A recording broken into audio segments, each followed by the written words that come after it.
people are awfully forgiving, or they just don't understand, what's been done to them. We are at an epochal shift. We're at a point where the West could tip into complacent and quite well off redundancy, or we could play a decisive role in the future. What the banks did was reprehensible. That was why there was the outrage at the greed of the bankers when we gave them money that was supposed to help them lend to others, but they decided to use that money to pay themselves bonuses. For what? For record losses?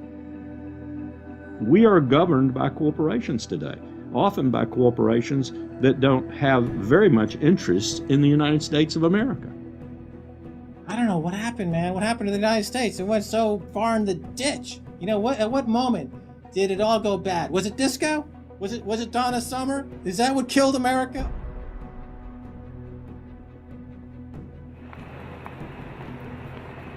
We are entering the age of consequence. A rapacious financial system, escalating organized violence, abject poverty for billions, and the looming environmental fallout are all converging at a time when governments, religion, and mainstream economists have stalled. War, conquest, famine, and death. The four horsemen are coming.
This is not a film that sees conspiracies. It's not a film that mongers fear. It's not a film that blames bankers or politicians. It's a film that questions the systems we've created and suggests ways to reform them. Over centuries, systems have been subtly modified, manipulated, and even corrupted, often to serve the interests of the few. We have continually accepted these changes, and because man can adjust to living under virtually any conditions, the trait that's enabled us to survive is the very trait that has suppressed us. Most societies have an elite, and elite tries to stay in power. And the ways they stay in power is not merely by controlling the means of production, to be Marxist, i.e. controlling the money, but by controlling the cognitive map, the way we think.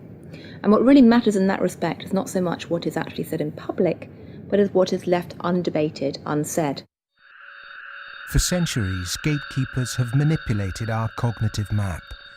But in 1989, a computer scientist by the name of Tim Berners-Lee implemented the first successful communication between an HTTP client and server.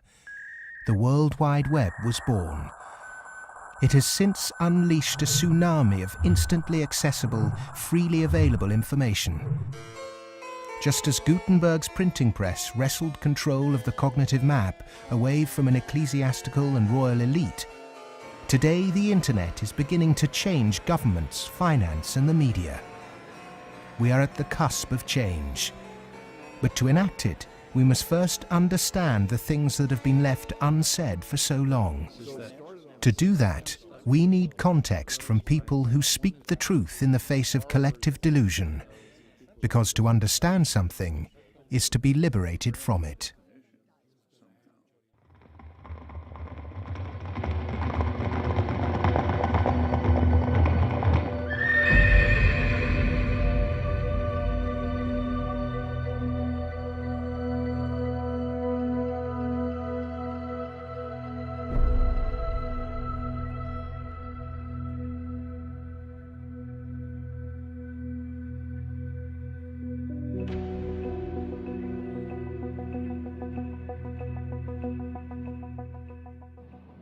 The end of World War II, we had 50% of the world's gross domestic product. We were making 54,000 airplanes a year, 7,000 ships, et cetera, and we were the new Rome. And we recognized it and devised a power management scheme in the 1947 National Security Act to, we thought, manage it, and it worked fairly well during the Cold War. But we haven't done anything since, and I think that's another sign of our inability to grasp the new world, if you will.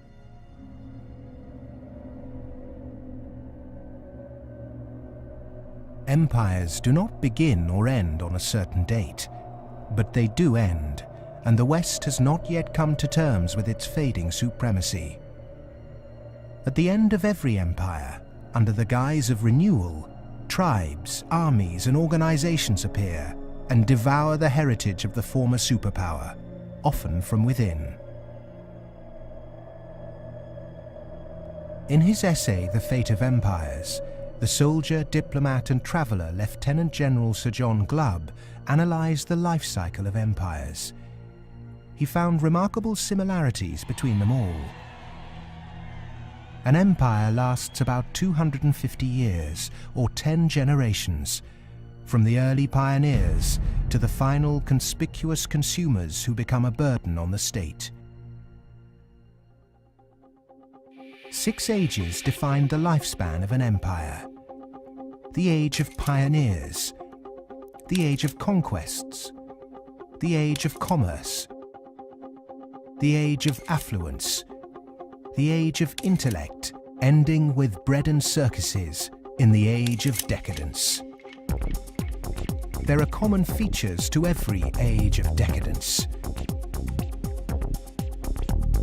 An undisciplined, overextended military, the conspicuous display of wealth,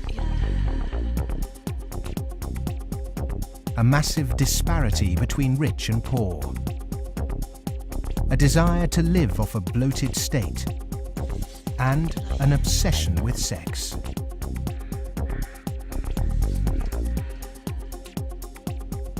But perhaps the most notorious trait of all is the debasement of the currency. The United States and Great Britain both began on a gold or silver standard, long since abandoned. Rome was no different. So it started on a principle that was very sound, and it was on a silver standard. But as it corrupted further and further and further, the Roman denarius got to the point where it was basically a copper coin, and they learned how to plate, and it was washed in silver, and in circulation the plating came off. And at the end, all the senators that really did at one time represent the people only were interested in representing how much wealth they could steal at the top.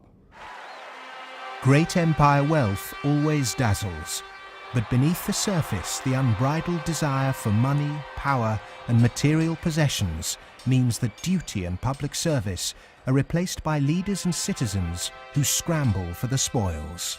Historically, all the signs of the demise of empire are beginning to develop. Some are more trenchant than others. This current financial and economic crisis, that sort of thing always accompanies the demise of empire. The people of Rome were constantly being distracted by the gladiatorial events, and the politicians knew that they did this. Whenever there was unrest among the people, they had a huge event going on, and they created a new event with lots and lots of gladiators, and every day we're doing that. That is a common trait of declining empires. And so today in the United States, for example, you find a tremendous emphasis on all kinds of television programs that distract people from what's really going on. Sports is a big part of that, as it was in the gladiator times. In essence, we've been lulled into a lethargy, and we've accepted it. Just as our sports stars today earn vast sums, so did Roman charioteers. In the 2nd century, one by the name of Gaius Apuleius Diocles amassed a fortune of 35 million sesterces in prize money, equivalent to several $1 billion today. Strangely perhaps, there's another profession that is disproportionately hallowed as an empire declines. The Romans, the Ottomans and the Spanish all made celebrities of their chefs. And this again is typifying the end of an empire, where things were so great, we have this last oomph of momentum that we used to be great, and we felt great, and we don't feel it anymore. So everyone is out searching for it. Well, maybe it's in the best food, or the best clothes, or the best music, or the best movies, or a reality TV show, or another magazine. But you can never get enough of what you don't need. What you need is a strong moral conviction that is pervasive throughout the society, and integrity reigns. There's a vast apathy.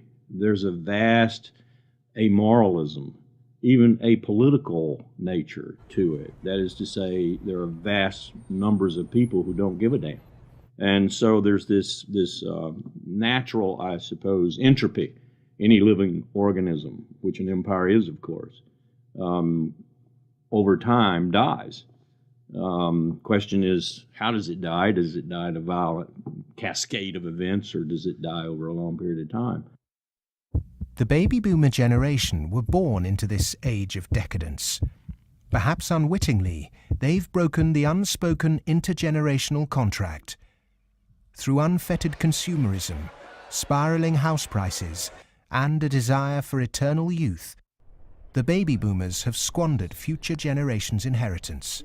My generation, the generation right after my generation, I think we forgot that little phrase in the preamble to our Constitution, which says, "and our posterity." All of a sudden it became us, period. The baby boom generation, which I'm a part of, has gone and done the biggest misallocation of capital in the history of mankind. We have had cheap oil, or cheap energy is a better way to phrase it. We've had an abundance of ideas, and we have chosen a system and perpetuated it that is probably one of the worst ways to use the blessings that were bestowed upon us. And we are going to pay a price for that. Human beings are inconsistent and paradoxical. We hope for peace and immortality, but continually invent new ways to destroy each other. We're capable of the kindest, most noble acts and the most horrific atrocities. Human beings are complex creatures. I mean, for example, we're capable right now, at this minute, of acting in such a way as to make it likely, if not certain, that our grandchildren are going to face terrible disasters. And we're consciously acting to accelerate that likelihood, even though we all love our grandchildren. How can you be more contradictory than that? In spite of all the economic activities of last 50, 60, 70 years since the Second World War, and all the industrialization, we have not yet managed to solve the problem of poverty, deprivation, hunger, malnutrition. Millions of people every night go to bed without food, and millions of people are throwing away their food. Waste on the one hand, and poverty and deprivation and hunger on the other hand. Malnutrition on the one hand, and obesity on the other hand. What kind of system have we created? Why, with such brilliant knowledge on the planet, are we still struggling to distribute wealth fairly? How has the human race developed a flawed system of government and economics that serves the few at the expense of the many? And with such poverty in an age of plenty, why have we not had the will to change such a vicious social structure?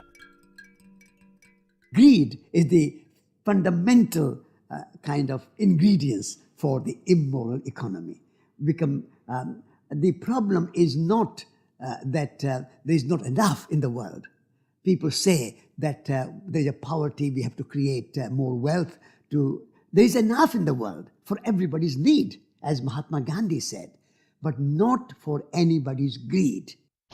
But is it just greed, or does it go deeper than that? Is the problem systemic?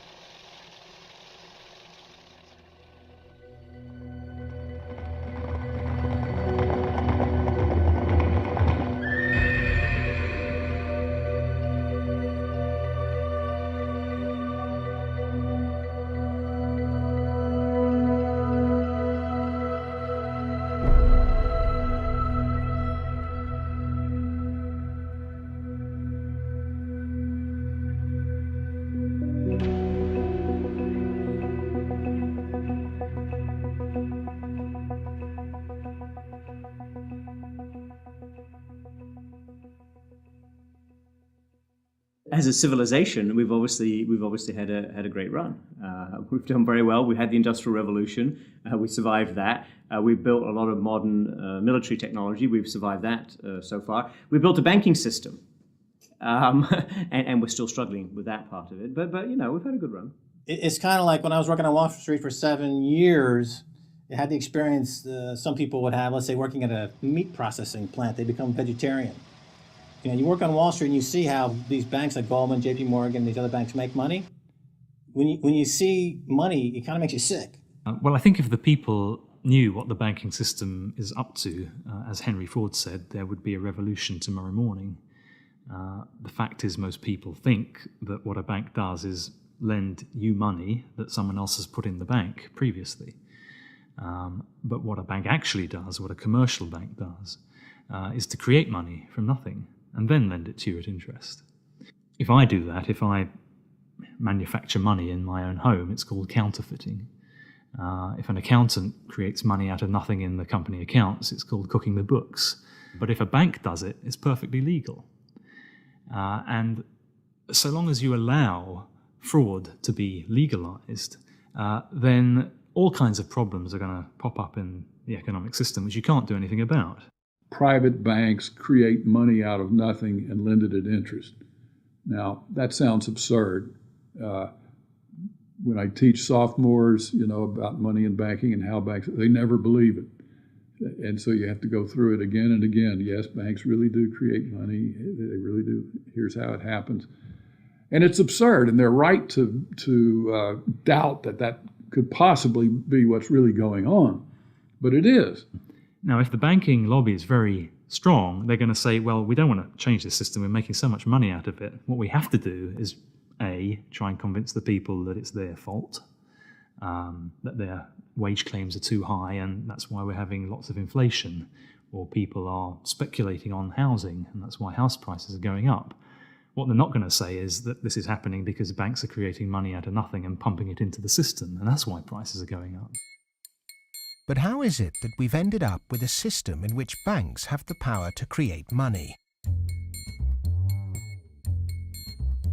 Since 1971, when President Nixon took the United States off what was left of the gold standard, the world has operated under a system of money known as fiat. The dollar, the pound, the euro are all government fiat currencies.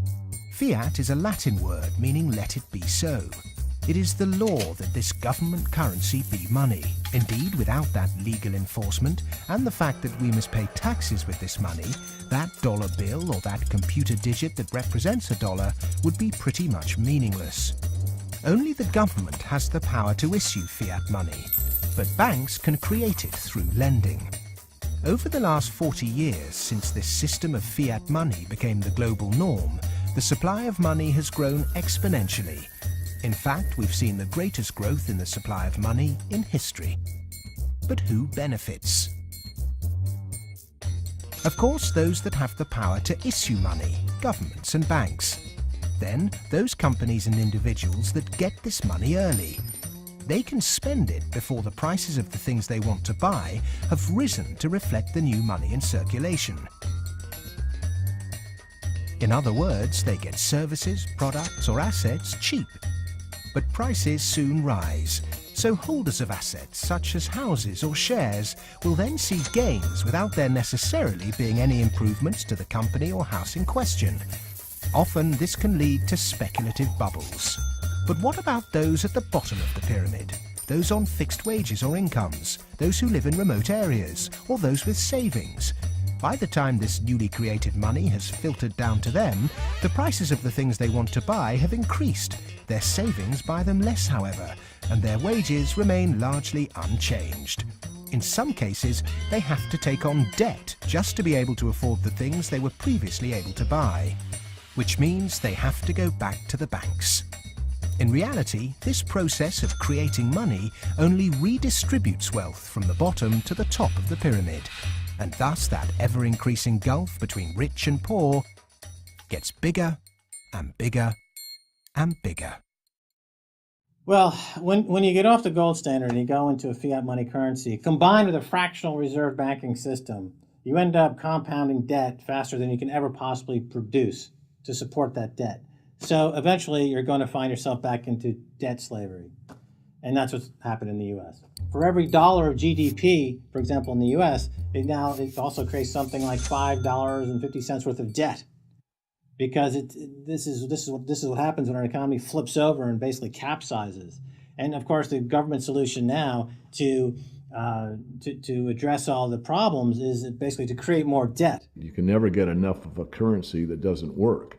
You can print it till kingdom comes, but you can't print wealth, and you can't get yourself out of debt by making more debt.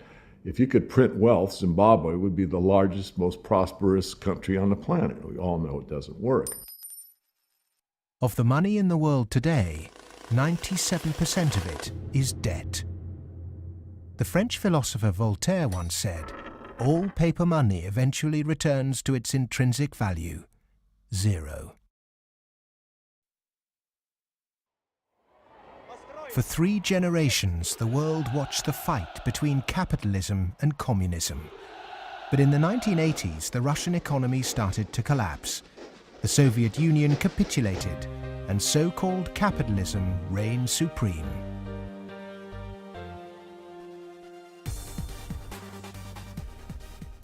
Before 1989, we had a battle between communism and the market.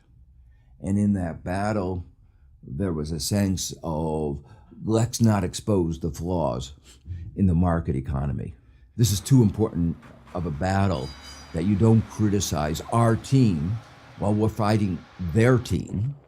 And their team, associated with authoritarianism, with a failure to deliver well-being to their society, it was very clear that if you had to choose between these two, which was better? Communism failed first for various reasons.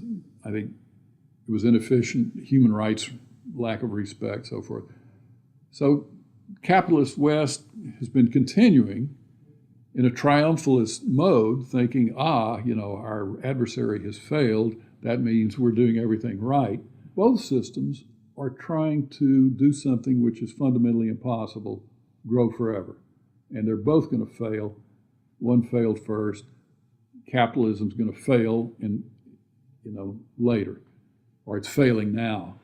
America right now is in a very interesting position because in the past 200-300 years of its history, it's a culture and country which has almost always existed on the assumption that resources could be expanded. If there was a problem, you always try to deal with it by expanding the pie. Go west, young man. Make the pie bigger so that everyone's got a bigger piece. Now it's facing a world where possibly resources are beginning to be more constrained and where it's going to have to divide up that pie and inflict pain on people. And that's something which it is not well prepared for. How has the country moved so far from the intentions of its founding fathers? How has the American dream become so distorted? Over the last 30 or 40 years, capitalism has taken this extreme form. And a lot of it goes back to the economist Milton Friedman from the Chicago School and Ronald Reagan and Margaret Thatcher and others buying into these policies that really encourage people to take on huge amounts of debt, encourage privatization, smaller government supposedly, although bigger military, so actually the government spending goes up. Deregulation, getting rid of rules that govern the people who run our institutions, especially our corporations. It's as though we suddenly are supposed to believe that the human beings who sit at the top of corporations don't need to be regulated. They're some sort of gods. Milton Friedman, his protégés the Chicago Boys, and the neoclassical ideology beat the classical approach to economics and became the framework for what we today call capitalism. There are two main competing economic approaches which determine how we humans manage the world and distribute wealth. These are the classical and neoclassical schools. The classical school favours less government interference, more personal autonomy, and recognises that humans cannot function without natural resources. The neoclassical school, which has a more dismissive view of natural resources, thinks government should rule the economy, solve social problems, and leave the free market to look after the distribution of wealth. The neoclassical school emerged around 100 years ago due to vested interests' desire to protect their assets. This meant that neoclassical mathematical models and assumptions were divorced from reality. They're based on what ought to be, instead of the classical models which are based on what actually is. It's these neoclassical models, which favour large corporations, that have been used to legitimise the financialisation of the global economy. Championed by Ronald Reagan and Margaret Thatcher, neoclassical economics still dominates policy-making today. The Reagan Revolution, as we call it in the United States, obviously the Reagan-Thatcher Revolution, if you think about it more globally, was a big change in power structure and a big transfer of opportunity and wealth. Now, it's not that the poor gave it to the rich. It was a transfer within the well-to-do, so that the financial sector in particular, in the United States, for example, but also in the UK and some other places, became vastly more profitable, and wages in that sector went up a lot. I mean, we focus on bonuses, but it's also base salaries went up a lot, overall compensation. So there's a transfer from the non-financial part of the economy to the financial part of the economy that actually is unprecedented as far as we can see in any of the available data to us. And I'm talking about all of recorded human history. In 1932, in the aftermath of America's great stock market crash, a piece of legislation was passed to protect society. The Glass-Steagall Act was introduced to separate ordinary high street banking from investment banking. 67 years later, in 1999, under the influence of Treasury Secretary Larry Summers and his predecessor Robert Rubin, President Bill Clinton repealed the Glass-Steagall Act. Once again, banks could take ordinary depositors' money and speculate with it on virtually anything they liked. Wall Street has become a very particular type of casino. And it's unfortunately not the kind of casino they have in Las Vegas, which is, perfectly legitimate form of entertainment. It is a casino that has massive negative repercussions on the rest of society. So it's not just losing your money on a few wild nights.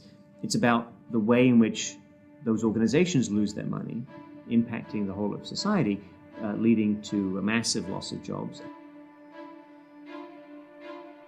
This unfettered gambling pushed the entire global financial system to near collapse. With balances and debt obligations larger than the GDP of entire countries, the banks had become too big to fail. The West was unprepared, and bankers met their reeling and disorientated governments. You have to bail us out. We need money. If you don't give us the money, the whole thing goes down. And what are you going to do with millions and tens of millions of people who have lost everything in their bank account? You will have a revolution on your hands. So fork over the money. Borrow the money, create it out of nothing, and give it back to us, and so that we can face our problems and not go under, or otherwise. And this is what Mr. Hank Paulson did in the U.S. Congress. He went there one day and he told them, well, look, we need $700 billion, and we need it now, or else. Is this system we call capitalism really capitalism? In a capitalist system, government is supposed to be small, But today the state is more bloated and invasive than it's ever been. Individuals and companies are supposed to operate in a free market. Good enterprise is rewarded with profit, and flawed enterprise with failure. But during the 2008 banking crisis, the people saw the Western economic system divided in a way they were told could never happen. Socialism for the rich, capitalism for the poor. And in America, for example, the banks that got in trouble got bailed out by the government. That's socialism. And people are arguing against socialism in America, and yet it's probably the most socialist country in the world right now. We have a system which isn't even a proper capitalist system. Rich people make mistakes that they don't get punished. Poor people make mistakes that they get punished. Yeah? Or even worse, that they don't make any mistake and they are forced to pay for the mistakes of the rich. When the taxpayer is footing the bill for the misplaced speculation of bankers, then suddenly, instead of the economy serving the human being is now in perpetual service to amoral financial organizations.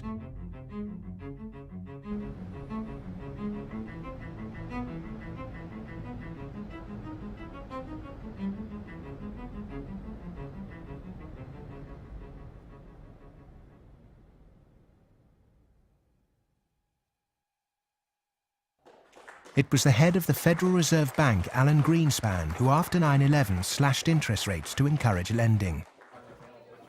Bankers needed new participants to keep cash flowing into a system that had become a global pyramid scheme.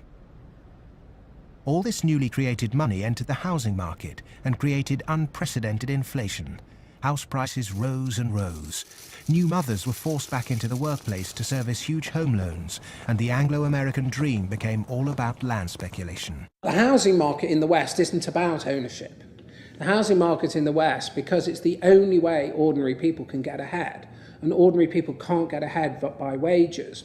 What we've created is a mass bubble economics around housing. As that sucks in a huge amount of capital, takes capital for genuine innovations in the economy, and puts it into a speculative use that has no genuine productive outcome. It's interesting, if you talk to people in Germany, for example, they don't see a connection between owning a piece of property and being inclined towards being democratic. There's lots of people who rent their housing there, and they're perfectly comfortable with that arrangement.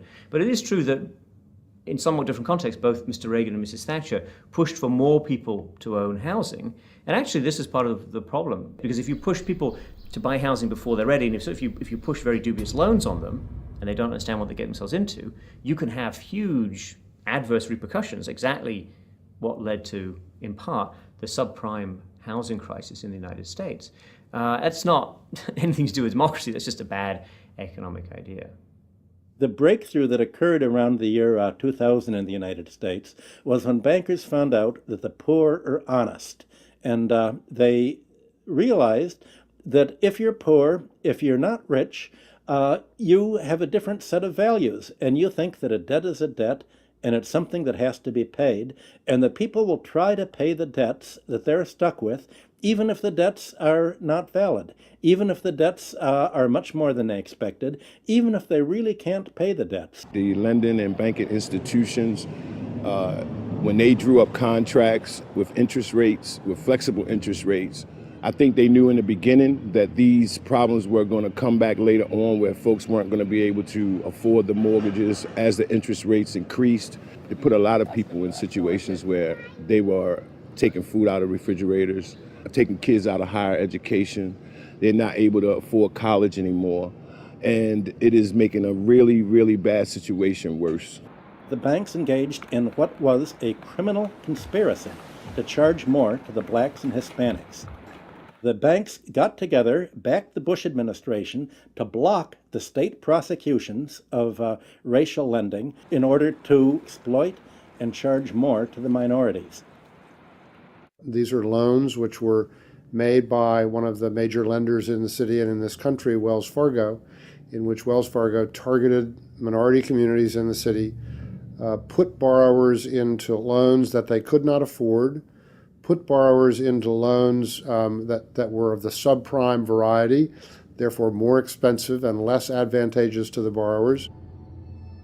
Hiding predatory lending practices in the small print of complex financial products was only ever going to enrich one set of interests. Many of the communities in which African Americans live in the city were establishing momentum. There was development activity that was occurring. We were seeing signs of vitality in many of these communities, and the results of the Wells Fargo foreclosures and the subprime lending practices of that lender and others has significantly impaired that progress and brought it to a halt. They're not worrying about, they don't come in the heart of it.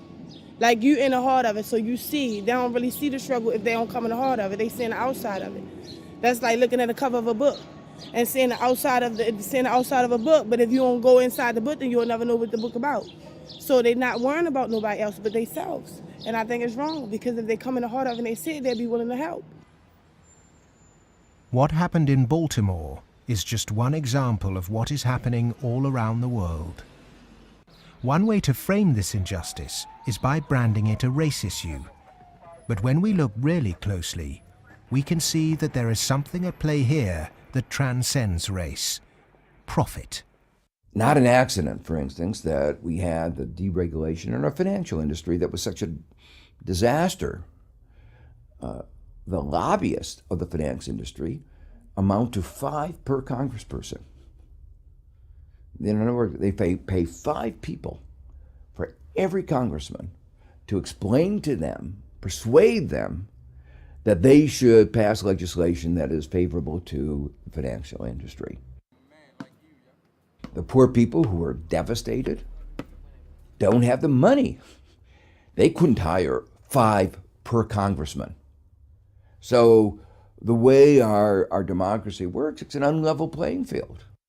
The financial sector has acquired enormous power, partly through political contributions, so buying favors, but mostly through ideological control, convincing people that finance is good, more finance is better, and unregulated finance without limit is best.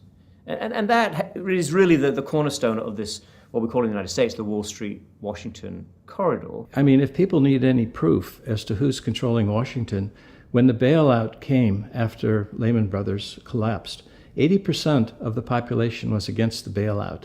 Notwithstanding that, Congress passed the bailout, just showing, in my view anyway, that it's really under the control of banking interests. It's not a reflection of good democracy when a company, a group of companies, an industry, says our interests are more important than the national interest. How can that happen? Very easy. That's the role of campaign contributions, lobbying, in America's political structure. We have a flawed democracy.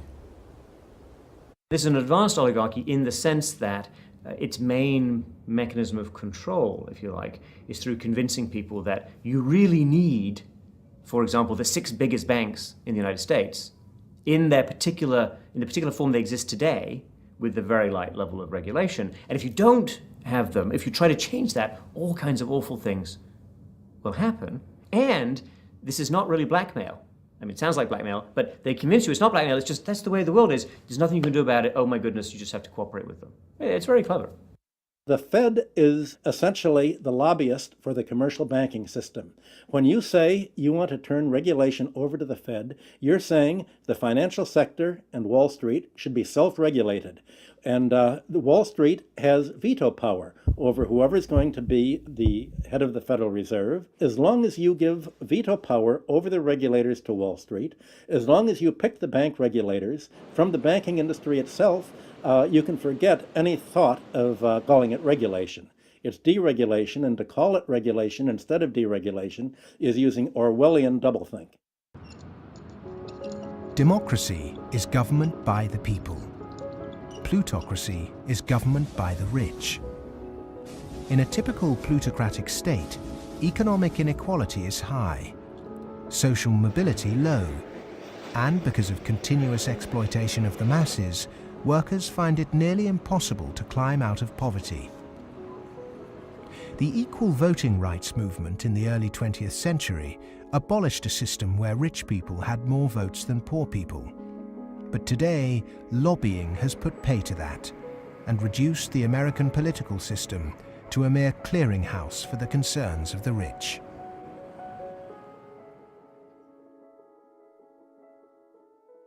The Goldman Sachs machine is one of using profits to buy influence in Washington, to change laws, to make it easier to make money on Wall Street, to be used to buy influence in Washington. So it's a self-reinforcing malfeasance machine that is continuing to grow as a parasite in the economy and continuing to kill the host. Famous for claiming it did God's work, Goldman Sachs is one of the most influential investment banks in the world.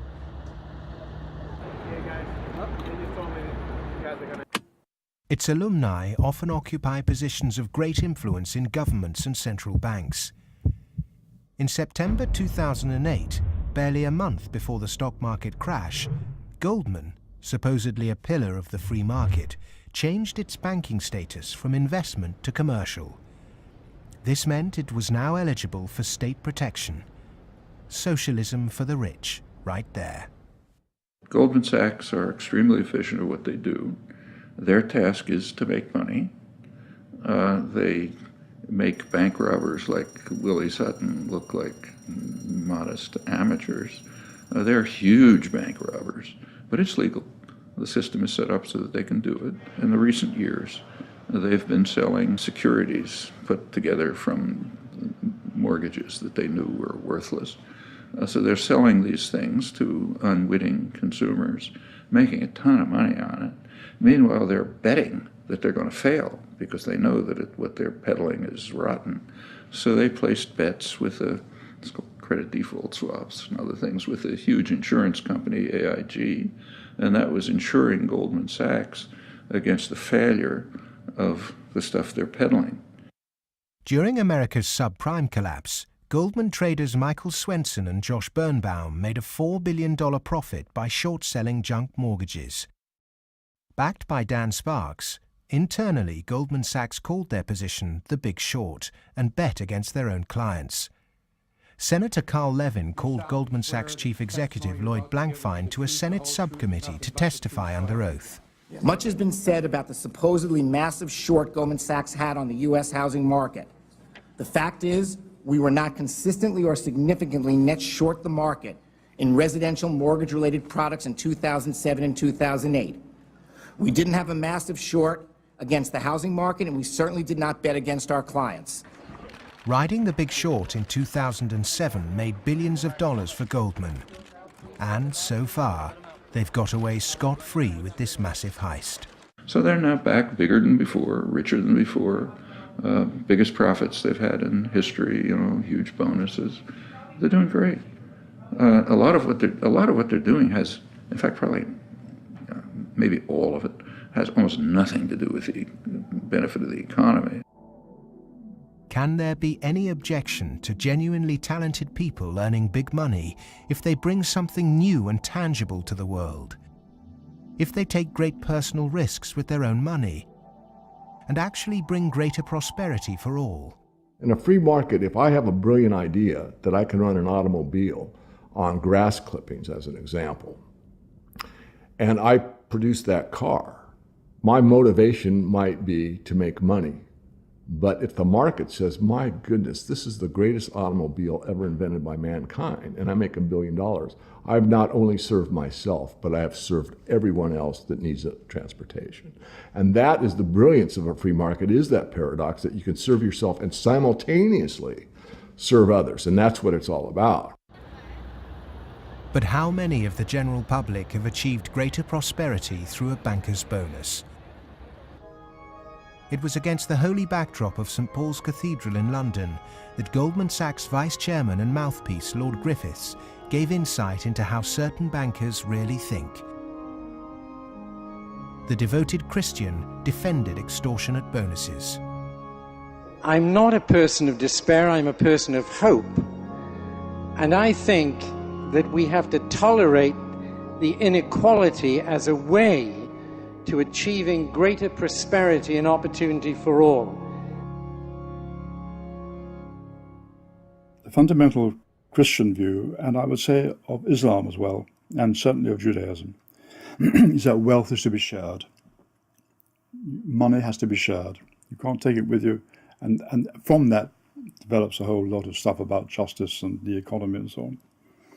And we've lost that, and instead we've got people accumulating more and more.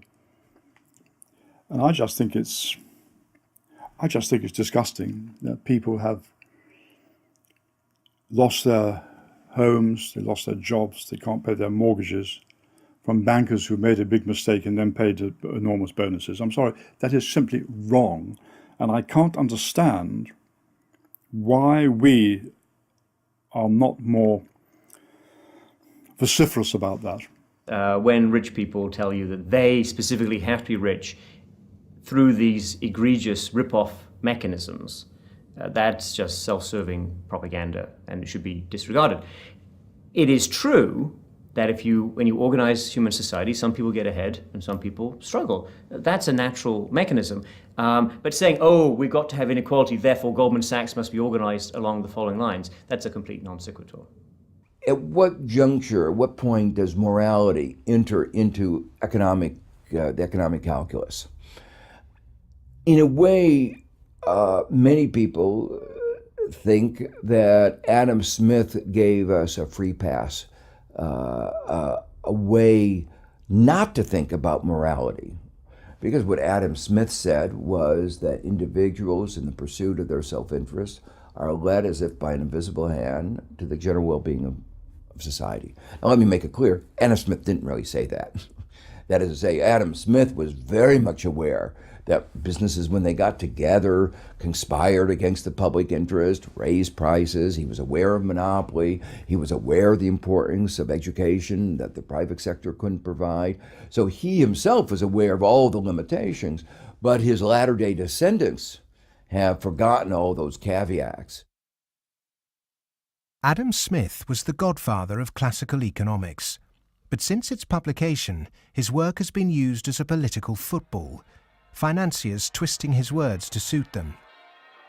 Lord Griffiths advocates ruthless individualism to push this idea that if bankers get rich, then we get rich too, through a process known as trickle-down economics, or horse and sparrow theory.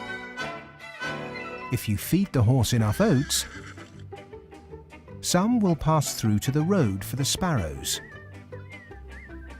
The idea is that extreme wealth concentrated on a small minority will eventually trickle down to everyone else. But it doesn't work. Because by the time the money reaches the people at the bottom of our money pyramid, it's lost its purchasing power.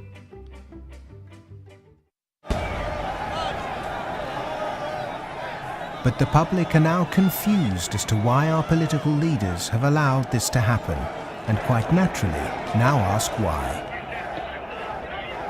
Because our political processes are badly flawed. They're badly flawed because of the dependence on lobbyists, on campaign contributions.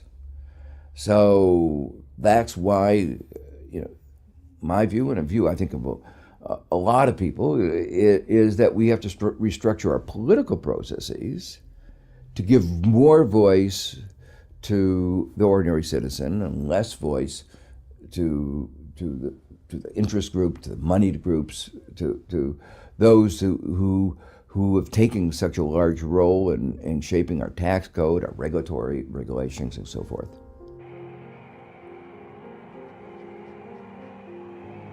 I stood on the front step of Colin Powell's house, and I look at him and say, "What next, boss?"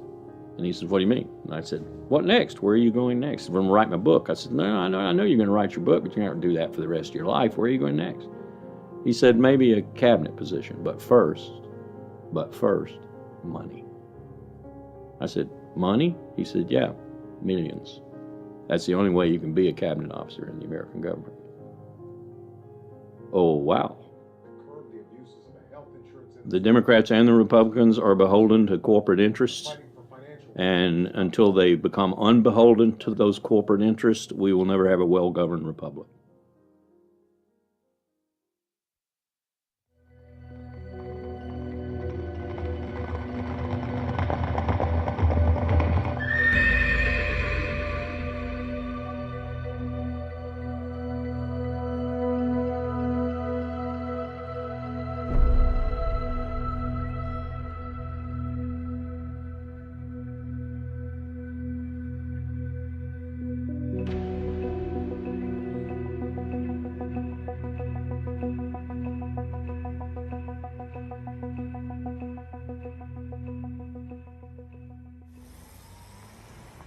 The inherent iniquity in our system of money, banking and politics has not just had consequences domestically, but also on a massive scale globally.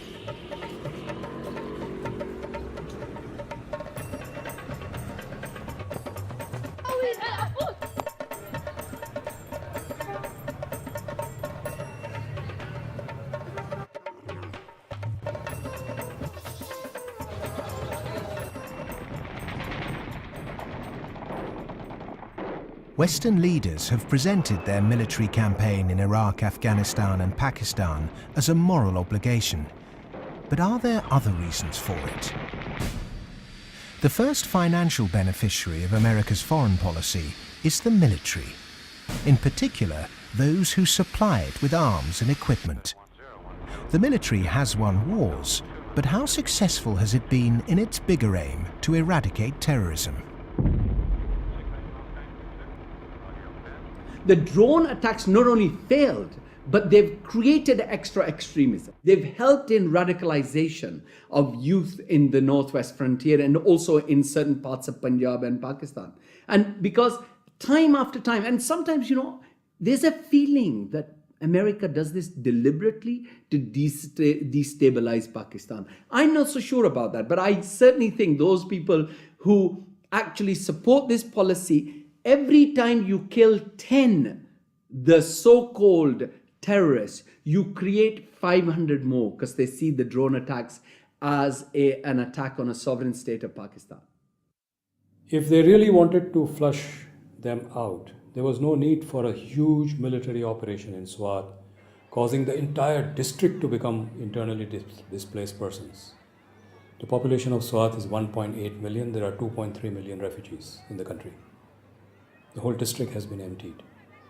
This wouldn't have been necessary if they had carried out a surgical commando operation to get the militant leaders.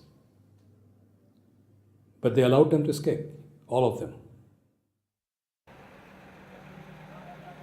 After the military, the next financial beneficiary are those who win the contracts to conduct the rebuilding process.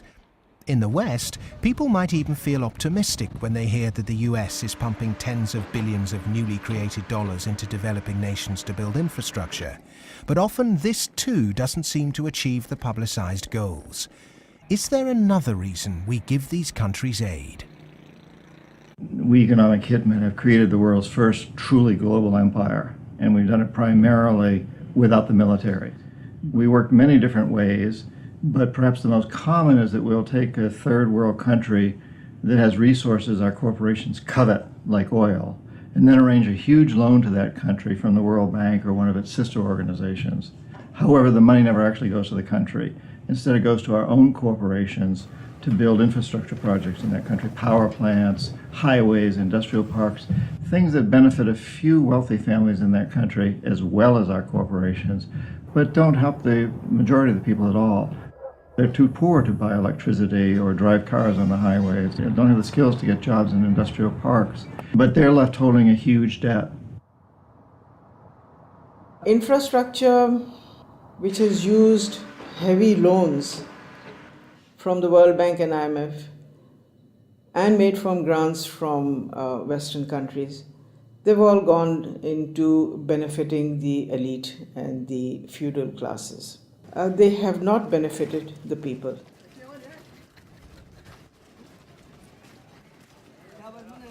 A lot of money goes to these consultants and companies from the West who charge huge amounts of money, and actually the real money on projects and on ordinary people is very limited.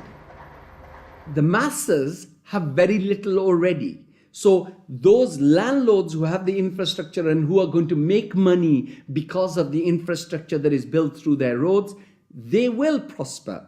But the ones who don't have any resources, they've not had jobs, there isn't an economic activity for them in terms of manufacturing goods so they can sell and they can also prosper. When you don't have that, what do? They resort to joining the Taliban because they see the enemy coming in and taking away what little bit they have. President Obama, I understand, wants to invest $7.5 billion in Pakistan's infrastructure to alleviate poverty and, take away all the divisions and all the anti-American sentiment over here. Whatever his reasons are, we can do without it. In fact, it's the worst possible thing he can do. This kind of help is actually going to be a hindrance. It's just going to make matters worse. It will bring this contrived war and terror into our rural areas. How much of US foreign policy is genuinely altruistic? And how much is it influenced by the banks and corporations that profit so tremendously from it? America's evangelism of democracy is riddled with contradictions, not least of which this idea of promoting democracy at the point of a gun, or opposing regimes which are democratic but not in the way that America wants. So too, this idea that America has been promoting free market capitalism has also been riddled with contradictions, because the reality is that American firms tend to make most money when countries are at the cusp of change, certainly American financial firms, and in a sense they want markets that are changing structurally, but not too free and too transparent, because they make money when markets are a bit opaque. Is it any wonder developed nations are fighting in underdeveloped countries when so many are making so much money out of it, without ever really having to face up to or even witness the consequences of their actions? So what if 5 million kids died in Africa because of debt last year? I got a bonus of £1 million, and if I have that conversation, I've had it with some bankers who've been in the business a long time, and they listen politely, very polite, very charming, and at the end they say, "Well, Tariq, it's lovely meeting you again," and they go back to the office and do another loan deal for Tanzania or something. I've known a lot of terrorists, quote unquote. I've met them, I've interviewed them for books, I've known them since I was an economic hip, and I've never met one who wanted to be a terrorist. They all want to be with their families back on the farm. They're driven to terrorism because they've lost the farm. It's been inundated with water from a hydroelectric project or with oil from oil derricks. Their farm's been destroyed. They can't make a living for their kids. Or in the case of the Somali pirates, their fishing waters have been destroyed. And that's why they've turned to this. It isn't because they want to be pirates or terrorists. Now, there may be a few crazy people. There are a few crazy people with their nuts loose. There'll always be serial killers. There'll always be crazy people. Maybe Osama bin Laden is one of them. But they do not get a following unless there's a terrible injustice going on. And people are starving and they're deprived. And then they will follow these crazy people because they seem to offer an alternative. If we want to do away with terrorism, if we want to have what we in the United States call homeland security, we've got to recognize that the whole planet is our homeland. What does the word terrorist actually mean? Many terrorists would sooner describe themselves as freedom fighters. Could it be that the charge of terrorism could just as easily be made against Western corporations, speculators, and policymakers? When we talk about terrorism, it means what they do to us, not what we do to them. And what they do to us can be pretty ugly, although it's not even a fraction of what we do to them. I mean, take, say, 9/11. That was a pretty serious act of terrorism, maybe the worst single act of terrorism in history. But it could have been worse. I mean, suppose, for example, that Al-Qaeda had bombed Washington, bombed the White House. It killed the president, installed a harsh military dictatorship, brought in a bunch of economists who drove the economy into its worst disaster in history. Well, that would have been worse than 9/11. And I'm not making it up. It happened. What's called the first 9/11 in South America, namely in Chile. On the 11th of September 1973, the democratically elected Chilean president Salvador Allende was overthrown in a coup. A dictatorship under Augusto Pinochet was established that ruled Chile until 1990. There was the systematic suppression of all political dissidents. Thousands were imprisoned and murdered.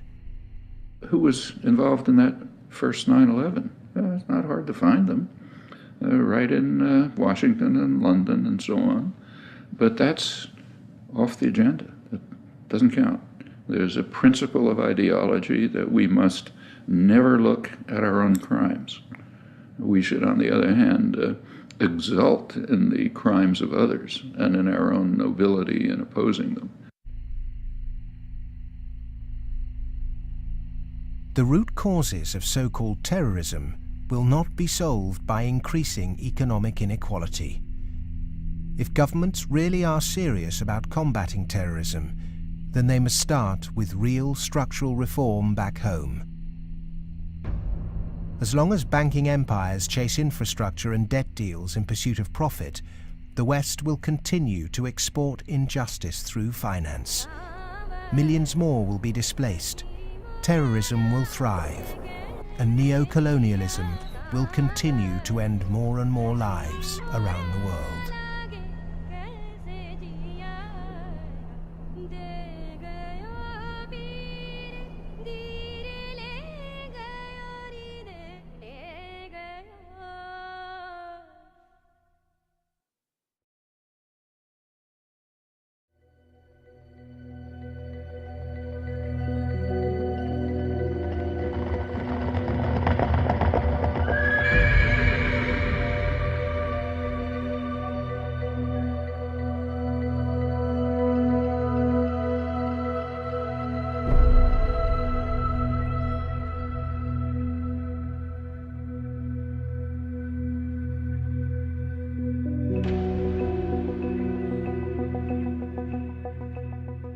What's happened is that we have moved from a relatively empty world to a relatively full world.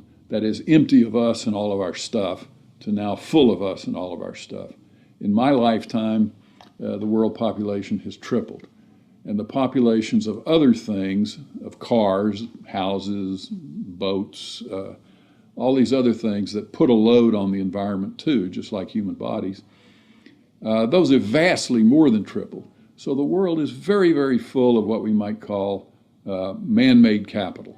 And it's becoming more and more empty of what used to be there, what we might call natural capital. We are the first generation, we in the rich developed world are the first generation to have got to the end of the real benefits of economic growth. For hundreds of years, the best way of raising the real quality of human life has been to raise material living standards.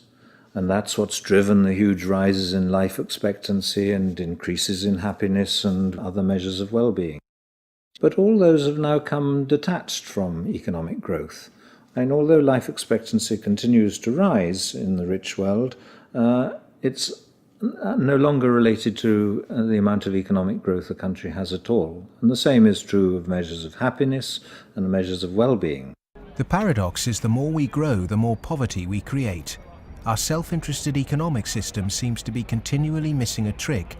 So as we keep plundering the Earth's natural capital, is it time to rethink our Western definition of progress? When I look at the world, I look at it much the way Royal Dutch Shell looks at it. They have one of the best strategic entities in the world, private or public. And Royal Dutch Shell has posited two scenarios. One is called Blueprint and is obviously a planned corporate structure where world leaders get together and they think about things like energy transformation, planetary warming, and dwindling fossil fuels and so forth. The other is called Scramble. And Scramble is pretty much what it sounds like too. It's a mess. Interestingly enough, in 2075, the ending year for these scenarios, as I recall, we get to about the same place. It's just that Blueprint leaves a lot less blood on the floor. Scramble leaves a lot of blood on the floor as people fight for these resources and so forth.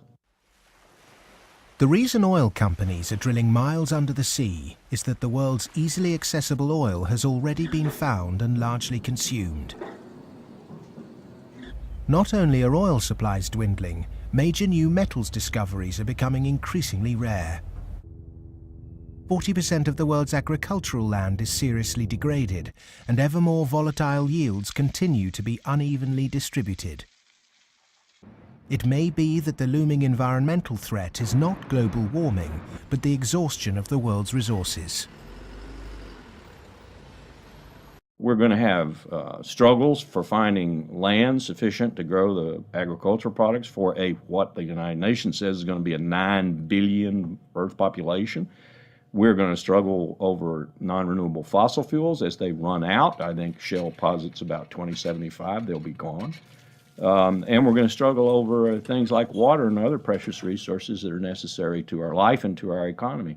And this could be, as Shell says, a blueprint affair with world leaders working together to share and share alike. Or it could be a real mess, and Shell, incidentally, bets on the mess. Just like the baby boomers' failure to look to the next generation, our outdated competitive mentality for a world of depleted resources could have devastating consequences. Our economic setup encourages one-upmanship, competition and comparison, whereas the progress humans have made over millennia has been largely based on cooperation. In any species, in almost any animal, there is always the potential for huge conflict, because with any species, all members of that species have the same needs. So they might fight each other for food and shelter and nest sites and territory and sexual partners, all that kind of thing. But human beings have always had the other possibility. We have the possibility to be the best source of support and love and assistance and cooperation, much more so than any other animal. And so other people can be the best or the worst. You can be my worst rival or my best source of support. In a progressive society, to meet our common economic, social and cultural needs, we must move from globalization to localization. The benefits of a communal sense of fellowship, responsibility and purpose in a life driven by production, not consumption, would lead to happiness and satisfaction. Indeed, we must ask, have our modern consumerist lifestyles made us happy?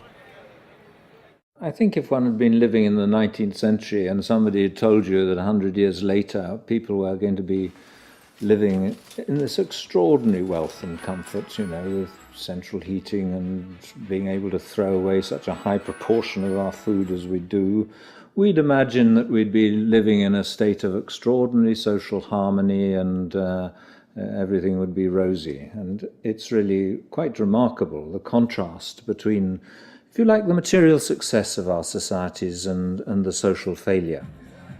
The growth economy demands that we make consumption a way of life. He who dies with the most toys became the ambition, and retail replaced spiritual satisfaction. Unsurprisingly, sales of antidepressants skyrocketed. The fact is that the world economy over the last few years, a good share of my lifetime, has been built either on the military or on producing items that most people don't need and really don't even want when you come right down to it, but we all got to have them. Consumerism is driven by our extraordinarily social nature, that we want to have the stuff so we look good in other people's eyes. It's because I experience myself through other people's eyes, the feelings of shame and embarrassment or pride and maybe feeling envied, all those things. So, the goods are just a way of, if you like, mediating the relationship between yourself and others in this extraordinarily alienated hierarchy. What's really suffered is human relationships, family life, the things that really matter to us. And in the end, the only thing that makes human beings happy isn't money. It's very clear that past a certain level, you only get marginal gains from wealth. What really makes us happy is other people. It's our relationship with other people that's really been damaged by the last 30 years.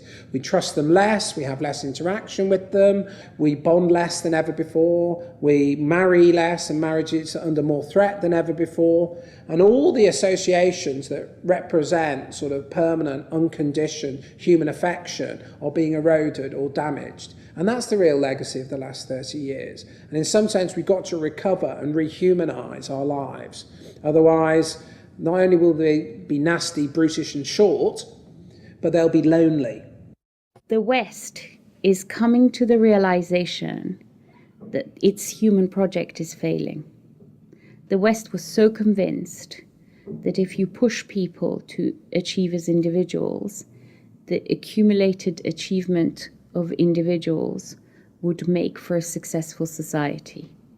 And what the West is now beginning to realize is that the individual achievement without incorporating the vulnerable community is a myth. The idea was make your own life, be individually aspiring, and then you'll be individually achieving, and then you'll be individually prosperous, and then you'll be individually happy. You end up doing that in a glass jar. And the glass jar has a limited height, and it's encapsulating, and in the end, you die of lack of oxygen. Human beings are alive because they seek attachment and because they're propelled by affection. So the isolated, achieving individual in the end implodes. In order to find a purpose in life, it has to be outside yourself. It matters not how you construct it outside yourself, as long as it's a positive value added to society pursued. But it has to be outside yourself. It can't be yourself. If you're pursuing yourself, you're pursuing the abyss, as Nietzsche said. You are going to wind up in the abyss.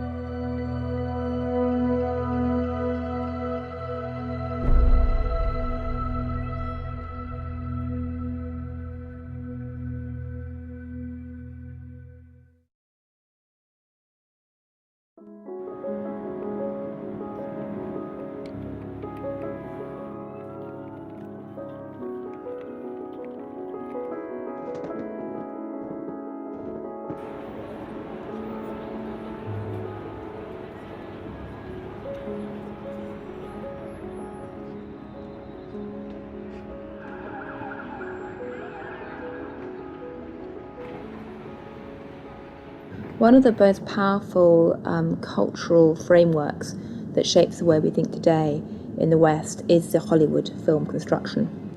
And it follows a particular cultural pattern in that there is a beginning, there is a middle and an end, there is drama, tension, there's resolution, there's usually a goodie and a baddie, and there's usually a story told through the medium of human beings. This Hollywoodization of the way that people communicate and the way they tell stories about themselves and view their recent history has very much impacted how we look at the financial crisis, in that people look at the beginning, the middle and the end. They look at the drama around Lehman Brothers and they wanted, say, a resolution, and they wanted baddies, they wanted sacrificial victims as well. So people have focused on a few individuals. And the idea that somehow it wasn't just one or two individuals who were at the root of the problem, it was a systemic problem, that actually almost everyone who participated was in some way guilty, either of outright negligence or simply failing to ask the right questions or simply failing to ask why money was so cheap for so many years. The idea that it was a systemic flaw is something which is very hard for people to grasp and even harder to depict as a good story. Perhaps there is this feeling of helplessness because we don't understand what the real problem actually is. Cleansing a few bad apples will not rectify the flaws at the heart of the Western economic system. A system that should be protecting people is in fact the very thing that's enabling our four horsemen to ride with such vengeance. The modern-day four horsemen: a rapacious financial system, escalating organized violence, abject poverty for billions, and the exhaustion of the Earth's resources, are riding roughshod over those who can least afford it. They gallop unchallenged because the cognitive map that's been put in place by our schools, universities, and our media does not encourage us to question accepted norms. Instead, there is apathy. In a sense, I think we're rather depressed societies. We've got used to the idea that there's nothing that can be done. There is no alternative, that, we're never going to deal with these environmental problems and we live in a dog-eat-dog society and that's it. I think what we have to take away from this is a recognition that most of these problems can be very substantially improved by making our societies more equal, reducing the income differences, and that also helps us to solve the environmental problems. We can reach a society that is qualitatively better for all of us. Well, the apathy is sort of engineered because you don't have any discussion of this in the public media, hardly by surprise. The public media are owned by the real estate and the financial interests, and they're not going to explain to people the integration between the financial, insurance, and real estate sectors, the FIRE sector. There's this disinformation going on, passing the buck, denying what the real driving factors are. All of these are common strategies. In fact, even in education, you can see that banks have helped to set up universities. They've funded them. They fund think tanks. They have educational foundations. They own newspapers. All of this stuff is going on as a kind of propaganda exercise so that the people don't actually work out what the problem is. You should not assume because you don't have a background in economics or in law that these issues are somehow too complex for you. They're not complex at all. It's very simple. It's about power, and it's about democracy, and you understand that just as well as I do. One source of this disinformation is the neoclassical school of economics. These economists and academics have been successful in convincing the world that their models were gospel. But just as Gutenberg's printing press was revolutionary in the 16th century, today we're at the dawn of internet enlightenment, which will remove the cloud of ignorance upheld by academic and media gatekeepers. Education can be a form of mass mind control, and it's astonishing that today neoclassical economics continues to be taught in all Ivy League universities. I do get letters from students in economics departments at other universities. They're into some graduate program or something, and they say, "Oh, John, I just read such and such that you wrote, and this is the kind of thing that interests me. I'm stuck in this program here in which, I can't even talk about any of that. What's your advice? What should I do?" What they're teaching you is what you're going to have to oppose. A lot of it. I mean, some of it's useful. But so some of it's useful, go ahead and learn it. And the other reason for learning the rest of it is know your enemy. An individual might not be able to change the system, but they can change themselves.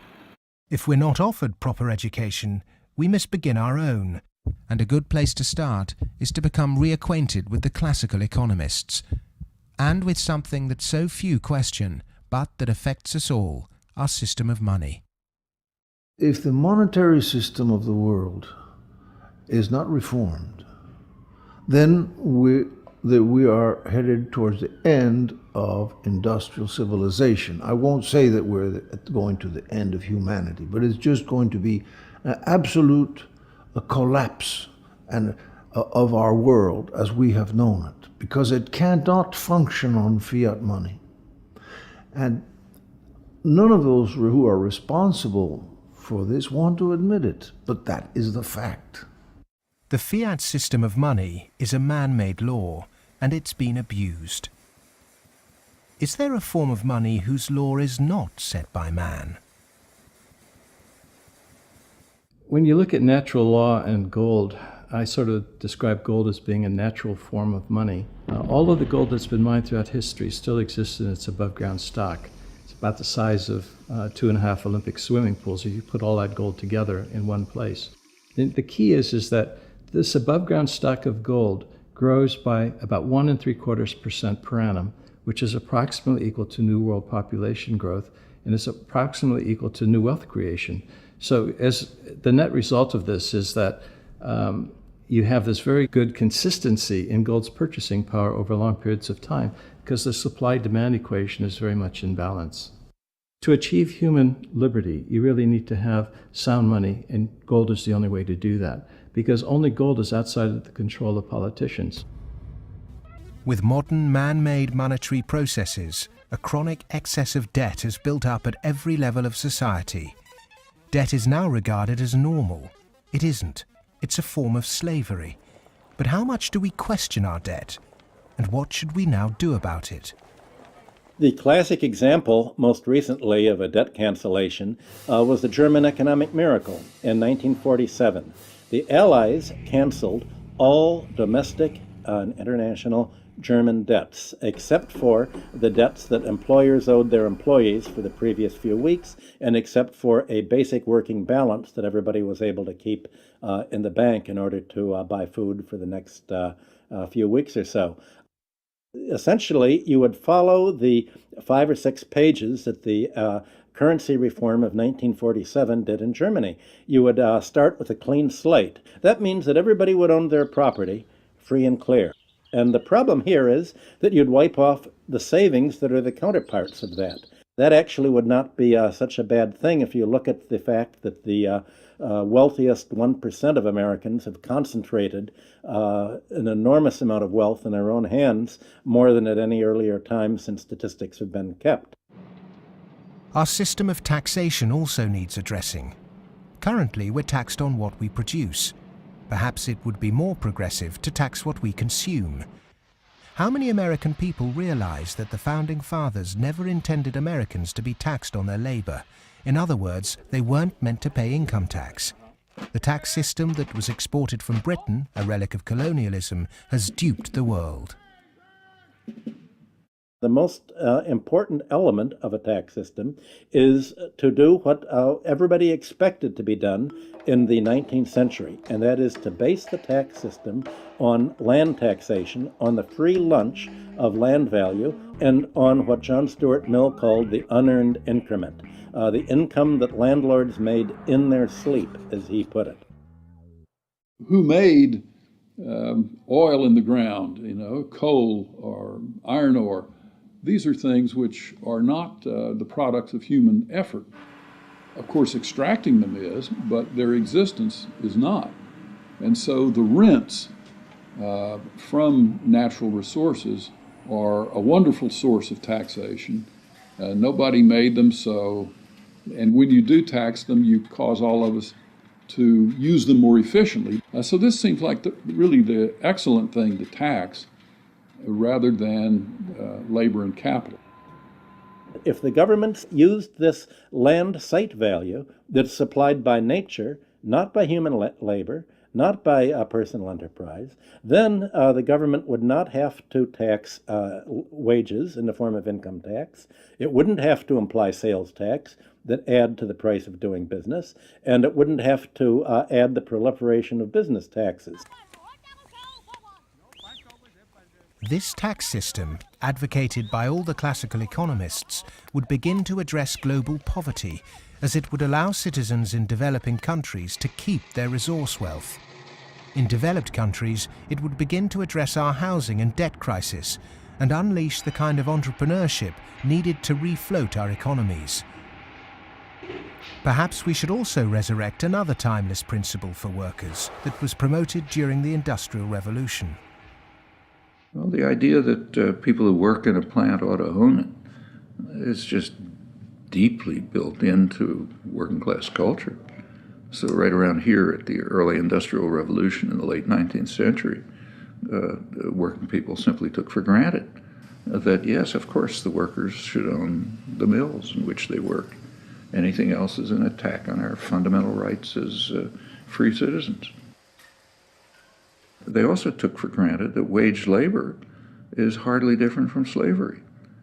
It's different only because it's temporary, and then you can be free. One of the ways you can be free is by owning your own plants. That was not an exotic view. That was Abraham Lincoln's view. In fact, it was a principle of the Republican Party in the late 19th century. It's taken a lot of effort to drive those ideas out of people's heads, but they're still there, and they are very relevant. It was the Greek philosopher Plato who said the ratio of earnings between highest and lowest paid employee in any organization should be no more than 6 to 1. In 1923, banker J.P. Morgan declared no more than 20 to 1 was optimum. Yet today's salary difference between top and bottom earners in global corporations can be higher than 500 or 1,000 to 1. When you're up in the range of 500 to 1 inequality, the rich and the poor become almost different species, no longer members of the same community. commonality of interest is lost. And so it's difficult to form community and to have good, friendly relationships across class differences that are that large. When the public do vent their outrage at inappropriate earnings, the common defence is to move the debate to the psychological realm and quote mercurial British economist Herbert Spencer. He coined the phrase survival of the fittest, and his words are now used to justify excess. Competition in business is a good thing, but the playing field must be level. Monopolists have too much because the system they game is rigged. Under the current economic setup, the fitness of the vast majority of the world's population is irrelevant. Those that are made to pay for this crisis are not those that caused it. But those who caused it, for survival, will no doubt try to marginalize this film as socialist or even Marxist. I'm a capitalist. I'm a business person. I believe in the basic principles. That's why I'm completely appalled by seeing these principles destroyed by monarchs, monopolists, who have totally destroyed the system from within on Wall Street. And this is completely unacceptable. I'm a capitalist. I think capitalism can do it. It's not a question of getting rid of capitalism. It's a question of getting rid of this terrible form of capitalism. Capitalism, more broadly understood as market economy, not only has a future, I can't see the future of the world without it. But the question is, what kind of capitalism? What kind of market economy? A system of reformed capitalism built on independent money, a tax system based on consumption, not income, and employee-owned businesses would begin to build an economy that's not dependent on constant growth to service its debt. We've endured the so-called free market for centuries, but far from being free, it's led us to destroy nature and each other in a vain attempt to progress. It's absolutely ludicrous to suggest that somehow there is a scientifically defined boundary of the market that we should never change. And of course, that's what the free market economy wants you to believe. Because once they convince you of that and claim that, on top of that, claim that they have the truth because they are PhDs in economics, then they can tell you whatever they want, and then you'll have to accept it. But that's where we have to take these guys on. Politics is about drawing the boundary of the market. When you think about it, a lot of things have been taken out of the market over the last 2-3 centuries. 2-3 centuries ago, you could buy and sell human beings, child labor, a lot of things that you wouldn't imagine you could buy and sell today. So, over time, we have redrawn this boundary, and there is nothing wrong with redrawing the boundary again. Things that were considered absolutely reasonable in the 1850s, like selling any chemical on a street corner and telling you that it's a pharmaceutical drug that will be good for you, things like that were absolutely commonplace then, are now serious criminal offences. Well, the same thing will be true of active money management in 100 years. The breakdown we saw in the Great Depression and witnessed again at the beginning of the 21st century occurred because in the name of growth, much was taken out of the system by those who contribute very little. Multinational corporates and banks will always want to grow without having to compensate those people who actually do the work to produce the surplus. In the past, every time too much was taken by those who contributed little, people rose up to halt the violent practices enacted by a tangible enemy. Today, the question is, with such a formless enemy pervading every element of our economic and democratic process, can it be done again? Of course it can be done again. Look, it's a cycle. We're not debt peons, but maybe rats running around a little wheel in somebody's big cage somewhere. The finance rises. Finance becomes organized. You make a lot of money in banking. It's easy to go out and buy politicians. But the essence of democracy, the essence of American democracy, is this is a repeated confrontation, a repeated showdown. And in the 1830s, Andrew Jackson beat the second bank of the United States. In the early 1900s, Teddy Roosevelt beat J.P. Morgan and John D. Rockefeller. In the 1930s, Franklin Delano Roosevelt, FDR, beat everyone from Wall Street. And now we have to do it again. the one single thing that makes me optimistic rather than cynical, pessimistic, is my students. First, I do not see the desire to go to Wall Street amongst them. I see the opposite. Second, I see a disdain amongst them for people who are motivated. Not just they don't want money, I see a disdain amongst them for people who do just want money. The crises we face today are created by humans. And what is created by humans can be changed by humans. So we are all capable of transforming our world. Revolutions are philosophical. Getting organized and preventing the culprits camouflaging the real problem means it's possible to embark on a bloodless revolution against the violent organizations and barbaric leaders who've trashed the economy. Central banking, rigged capitalism, land speculation, income tax and neoclassical economics have corporatized democracy, stunted progress, perverted the course of human destiny and compromised the future of this planet. If these issues aren't addressed, then the next implosion will be on a scale unimagined. Whatever the propaganda, at the beginning of the 21st century, central banks' unregulated cheap money pumped up land values, which created an unsustainable asset bubble in a world that once again operates a rigged tax system that enriches entrenched privilege. Neoclassical economics have ruined life for the bottom billions, tempted everyone into intergenerational conflict, and created massive suffering that has no limits. Human beings go mad in crowds and come to their senses slowly and individually. History is littered with examples of people who threw themselves off the yoke of oppression to adopt radical change, only to end up with popular new rulers that maintained the status quo. To really understand something is to be liberated from it. Dedicating oneself to a great cause, taking responsibility, and gaining self-knowledge is the essence of being human. A predatory capitalist's truest enemy and humanity's greatest ally is the self-educated individual who has read, understood, delays their gratification, and walks around with their eyes wide open.